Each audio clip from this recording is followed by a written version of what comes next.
For 80 years, aviation enthusiasts have argued about one question: which propeller-driven fighter was the fastest in World War II? Today, we're settling it, based on documented maximum speeds in level flight, from official test data, wartime reports, and verified performance trials. Here are the 8 fastest propeller fighters that actually flew during World War II. These aren't prototypes that never left the ground or paper designs that existed only in engineers' dreams. Every aircraft on this list saw production, and most faced enemy fire in actual combat. Their speeds were achieved through cutting-edge engineering, desperate innovation, and the relentless push to dominate the skies in humanity's most devastating conflict. Let's count down from number 8 to the absolute fastest propeller fighter that ruled the skies in 1945. At number 8 is Germany's Focke-Wulf Fw 190D-9, reaching a maximum speed of 426 miles per hour. Known as the Dora, or long-nose variant, this fighter represented a dramatic evolution of the radial engine Fw 190 series that had terrorized Allied pilots since 1941. The D9 replaced the earlier BMW radial engine with an inline Junkers Jumo 213A, requiring an extended nose that gave the aircraft its distinctive appearance. This change transformed the Fw 190 from a brutal low-altitude brawler into a high-performance fighter capable of engaging Allied bombers at altitude and holding its own against the latest American and British fighters. Production began in August 1944, and over 700 were built before war's end. Luftwaffe pilots praised its improved high-altitude performance while maintaining the excellent roll rate and robust construction that made the Fw 190 series legendary. In the desperate final months of the war, the Dora 9 fought against overwhelming odds in the defense of Germany. Number 7 is Britain's Hawker Tempest 5, capable of 435 miles per hour. Developed as an improved version of the earlier Hawker Typhoon, the Tempest featured a thinner wing profile and more powerful Napier Sabre engine that transformed it into one of the RAF's most effective low-altitude fighters. The Tempest entered service in April 1944, arriving just in time to face Germany's V-1 flying bombs. Its exceptional speed at low altitude made it the most successful V-1 interceptor of the war, with Tempest squadrons accounting for over 800 of the pilotless weapons. British pilots discovered they could catch the V-1s in level flight, and either shoot them down or use their wingtips to flip them off course. But the Tempest proved equally deadly in air combat. Its combination of speed, firepower, and excellent handling made it a feared opponent for German fighters. In the final year of the war, Tempest squadrons racked up impressive kill ratios while supporting the Allied advance across Europe. Many pilots considered it the finest piston-engine fighter Britain ever produced. At number 6 is the legendary Supermarine Spitfire Mk XIV, reaching 446 miles per hour. This variant represented the ultimate evolution of the iconic fighter that had saved Britain during the darkest days of 1940. But the Mk14 was a radically different machine from those early Spitfires.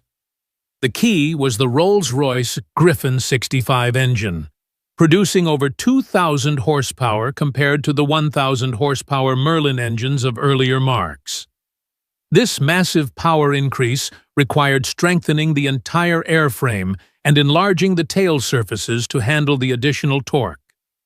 The result was a Spitfire that could climb like a rocket and fight effectively at altitudes where earlier versions struggled.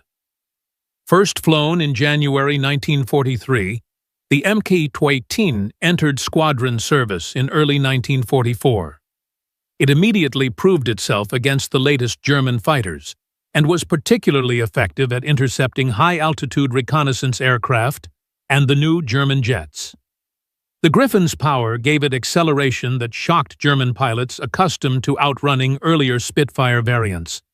Over 900 were built, serving with distinction until the war's end. Before we get to the top 5 fastest fighters, I'd love to know where you're watching from and which of these aircraft you think deserves the #1 spot. Drop a comment below and let me know if any of these rankings surprise you. And if you're enjoying this deep dive into World War II aviation, hit that subscribe button so you don't miss the next one. Number 5 is America's Grumman F8F Bearcat, capable of 455 miles per hour. Designed as the ultimate lightweight carrier fighter, the Bearcat represented Grumman's attempt to create the most powerful aircraft that could operate from escort carriers, the small jeep carriers that proved so valuable in the Pacific War. Engineers started with the massive Pratt & Whitney R2800 engine, producing 2,100 horsepower, and built the smallest, lightest airframe that could handle that power. The result was extraordinary. The Bearcat could climb to 10,000 feet in just 94 seconds, faster than any American fighter of the era. Its roll rate was phenomenal, and despite its small size, it packed 4 20mm cannons or 6.50 caliber machine guns. The Bearcat's timing was unfortunate. It entered service in February 1945, too late to see combat in World War II. Only 24 had reached operational squadrons when Japan surrendered in August. But its performance impressed everyone who flew it. Test pilots called it the finest handling fighter of the propeller era. In the post-war years, it became the mount of the Blue Angels and set multiple time-to-climb records that stood for decades. At number 4 is Germany's Focke-Wulf Ta 152H, reaching 469 miles per hour. This high-altitude interceptor represented Germany's desperate attempt to counter American and British bombers operating above 30,000 feet, where most German fighters struggled to perform. The Ta 152H featured extended wings spanning nearly 48 feet, a pressurized cockpit, and a Junkers Jumo 213E engine with a 2-stage supercharger. This combination gave it exceptional performance above 40,000 feet, altitude where most Allied fighters were gasping for air. At these heights, the Ta 152H could outclimb, outrun, and outmaneuver virtually any opponent. But the aircraft arrived far too late. Production began in November 1944, and perhaps 150 were built before war's end. Few reached operational units, and even fewer saw combat. Those that did earned respect from Allied pilots who encountered them. On April 14, 1945, Oberfeldwebel Willy Reschke, flying a Ta 152H, engaged 4 P-51 Mustangs at high altitude, shooting down 2 and damaging a third before escaping, a testament to the aircraft's capabilities. The Ta 152H symbolized Germany's technological desperation in the final months. It was an outstanding design that arrived when Germany lacked the fuel, pilots, and infrastructure to employ it effectively. What might have been a game-changer in 1943 became a footnote in 1945. Number 3 is the Republic P-47M Thunderbolt, capable of 472 miles per hour. This specialized variant of the famous Jug was built for one purpose: catching and destroying Germany's fast, high-altitude fighters and jets that had begun appearing over Europe in late 1944. The P-47M featured a specially modified Pratt & Whitney R280057 engine, with an improved turbocharger system, water injection for emergency power, and various weight-saving modifications. These changes transformed the already fast Thunderbolt into a high-altitude interceptor that could engage German jets and reach speeds that shocked pilots accustomed to flying earlier P-47 variants. Only 130 P-47s were built, entering service in December 1944 with the 56th Fighter Group, the only unit to operate the type. The 56th had specifically requested a faster Thunderbolt to counter the increasing German jet threat. In practice, the P-47M proved temperamental. Its high-performance engine required meticulous maintenance, and early models suffered from severe engine failures that grounded the fleet for weeks. Once these problems were resolved, the P-47M proved devastating. It combined the Thunderbolt's legendary toughness and heavy armament with speed that could match or exceed virtually any German piston-engine fighter. The 56th Fighter Group flew P-47s until war's end, racking up kills against both conventional fighters and early jets. It represented the absolute limit of what could be achieved with the basic P-47 design. At number 2 was Germany's extraordinary Dornier Do 335 Pfeil, the Aero, reaching 474 miles per hour. This was unlike any fighter aircraft that flew during World War II, featuring a revolutionary push-pull configuration with engines mounted at both nose and tail, driving separate propellers. The concept was brilliant. By mounting one Daimler-Benz DB603 engine conventionally in the nose and another behind the cockpit, driving a pusher propeller at the tail, Dornier eliminated the drag of wing-mounted engines while doubling the available power. The result was a fighter with straight-line speed that exceeded almost everything in the sky, combined with heavy armament and armor that would have made it formidable in combat. But like so many late-war German designs, the Do 335 arrived far too late, and in far too few numbers. Development delays meant the first prototype didn't fly until October 1943. Production aircraft began reaching test units in early 1945, but perhaps only 37 were completed before the war ended. None saw genuine combat, though several were evaluated in high-speed trials that confirmed their exceptional performance. The Do 335 represented German engineering at its most innovative and most desperate. It was fast, heavily armed, and unlike anything else flying. But its complexity, late arrival, and Germany's collapsing industrial base meant it never had a chance to prove itself in battle. Allied test pilots who flew captured examples after the war, universally praised its speed and handling, calling it one of the finest piston-engine fighters ever built, had it arrived 2 years earlier. And, at number 1, the fastest propeller fighter of World War II, the North American P-51H Mustang, reaching 487 miles per hour. This ultimate evolution of the legendary Mustang represented the absolute peak of American piston-engine fighter design. The P-51H was a comprehensive redesign, not just a tweaked P-51D.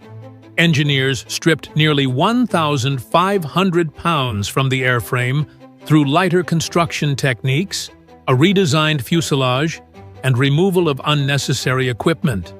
They installed the powerful Packard 5 1650-9 engine, the American-built version of the Rolls-Royce Merlin, with water injection for emergency power. The result was a fighter that could nearly touch 500 miles per hour in level flight. But speed wasn't everything. The weight reduction transformed the Mustang's handling characteristics.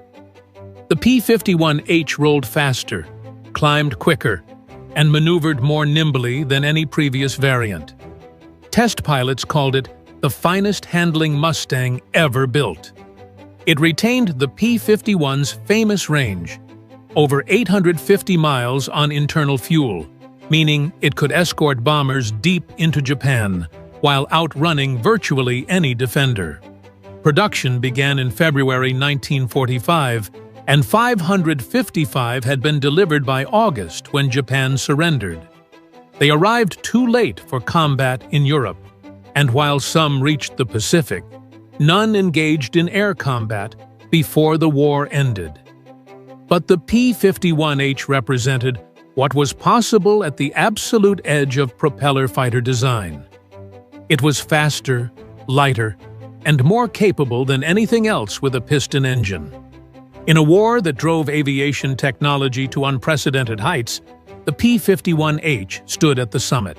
These 8 fighters represent the absolute pinnacle of propeller-driven aviation technology.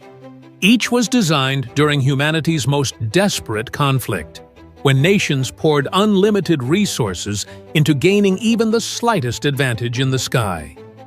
The engineers who designed them and the pilots who flew them pushed the boundaries of what was possible with piston engines and propellers.